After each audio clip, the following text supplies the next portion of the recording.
Shalom, Boker Tub, or Boker Tob, some may say. Okay. So again, good morning in English.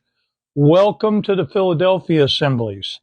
Today's message is purely titled More Evidence on Why the Trinity is a False Doctrine or Teaching. Okay. So just so you get there. Again, we went over some of those things and in a video just previous to that.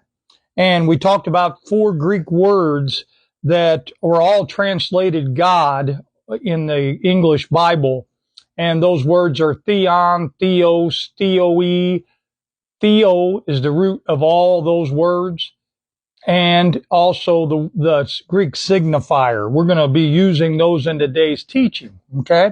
We also talked about the LXX and some people, or the Septuagint. Some people say, well, did you know that the Septuagint started only with the Torah? Well, all translations start only with the Torah, okay?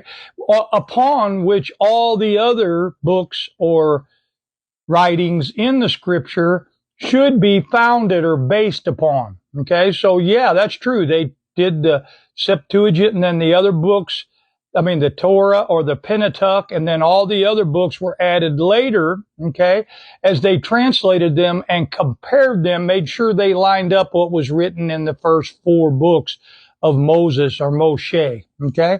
We're going to look at more evidence how these words and their meanings determine whether or not there is a Trinity.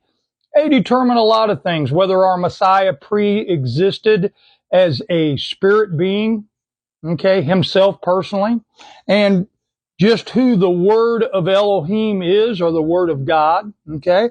We're going to brush on those today, okay?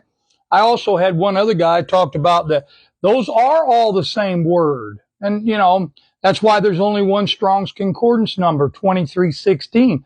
Well, that's just not true.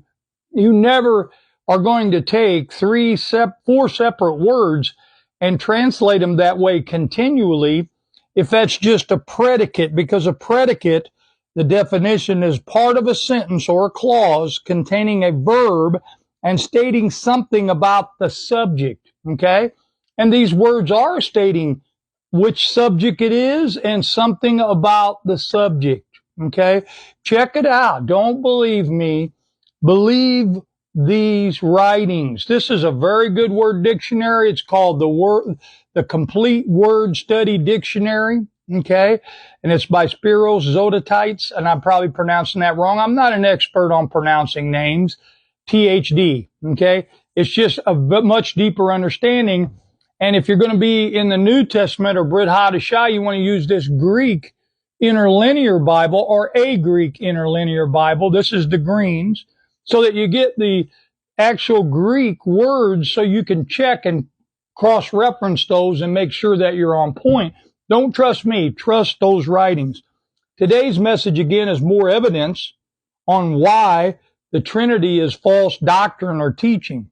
We're going to go to their number one spot that they try to claw on to say that they all 3 are one. Okay, let's go to the Gospel of John, or the Bezor of Johann, okay, or the Good News, and chapter 1, and we're going to start reading right there, and then we're going to bounce over to Genesis, and we're going to talk about a couple things. A lot of people say this is saying that the Word was God. We're going to break that down, okay?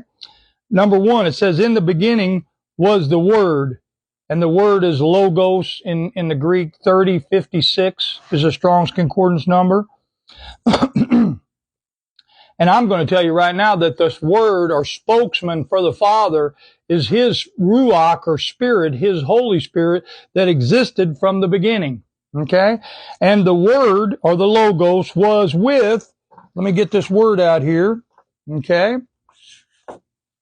That's the wrong one. That's the wrong one. That's the wrong one. This has got to be the right. And the word was theon. I hope you can all see that well. The word theon here means the Most High.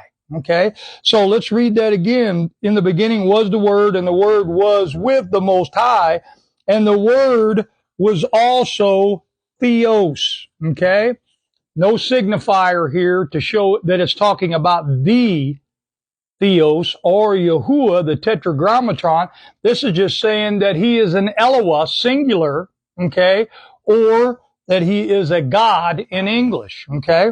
And this is talking about the word of the logos.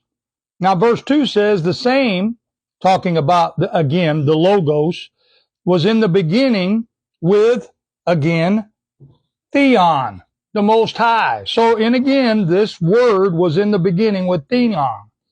Okay, and it says, and all things were made by him, the logos, okay, or the word, and without him was not anything made that was made. And again, I believe that logos is that his spirit, his ruach, his inner being that did this, okay?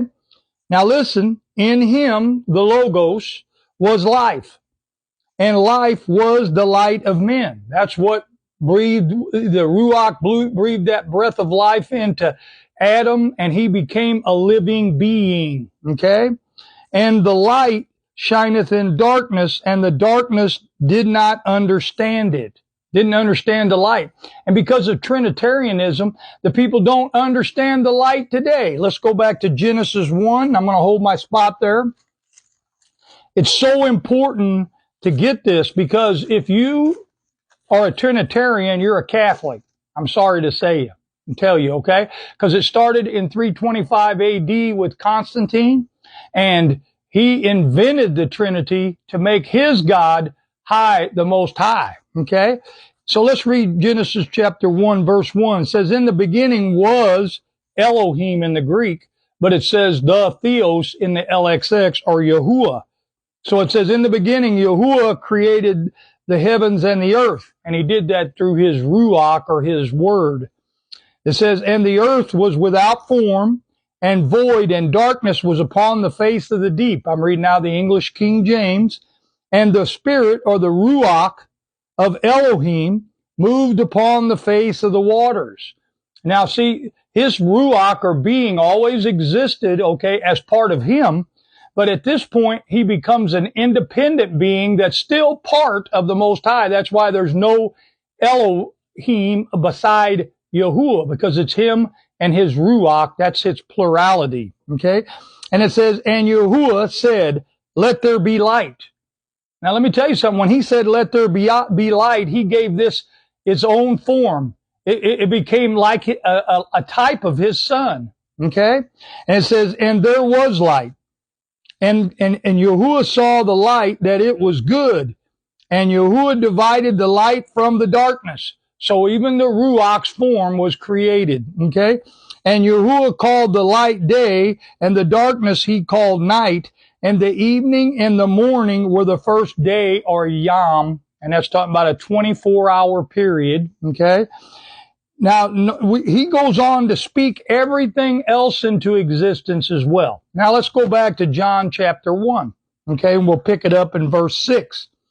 And there was a man sent by Elohim, theoi, okay? I know I'm running out of time, but that's all right. Elohim, okay? And whose name was John. The same came for a witness, to bear witness of that light, because that light was what came to him and bore witness to him, that all men through him might believe, okay? Through him, the light, okay? Go ahead. And he was not that light, Johann or John, but was sent to bear witness of that light. 1 minute I got left.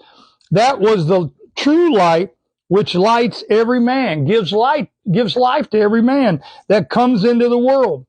He was in the world, and the world was made by him, the Ruach HaKodesh, the Holy Spirit, and the world knew him not. And they never accepted him or came under his authority or Yahuwah's authority. He came unto his own, and his own received him not. That's talking about Israel in the Old Testament, okay, or the Tanakh. But as many as received him, to them gave he power to become the sons of Elohim, or theoi, even to them that believe on his name. And Yahuwah is the name they're talking about, not our Messiah. We're going to drop it right there for today, but there's going to be corresponding lessons